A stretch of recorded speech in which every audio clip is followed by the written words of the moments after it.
ایک بار ان حضرت صلی اللہ علیہ وسلم لوگوں میں بیٹھے ہوئے ان سے باتیں کر رہے تھے۔ اتنے میں ایک دیہاتی آپ کے پاس آیا اور پوچھنے لگا کہ قیامت کب آئے گی؟ آپ صلی اللہ علیہ وسلم اپنی گفتگو میں مصروف رہے۔ بعض لوگ جو مجلس میں تھے کہنے لگے آپ صلی اللہ علیہ وسلم نے دیہاتی کی بات سنی لیکن پسند نہیں کی، اور بعض کہنے لگے کہ نہیں بلکہ آپ نے اس کی بات سنی ہی نہیں۔ جب آپ اپنی بات پوری کر چکے تو میں سمجھتا ہوں کہ آپ صلی اللہ علیہ وسلم نے یوں فرمایا، وہ قیامت کے بارے میں پوچھنے والا کہاں گیا؟ اس دیہاتی نے کہا حضور میں موجود ہوں۔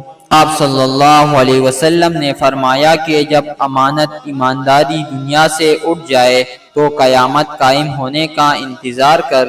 اس نے کہا ایمانداری اٹھنے کا کیا مطلب ہے؟ آپ صلی اللہ علیہ وسلم نے فرمایا کہ جب حکومت کے کاروبار نالائق لوگوں کو سونپ دیے جائے تو قیامت کا انتظار کر۔ صحیح بخاری حدیث نمبر 59۔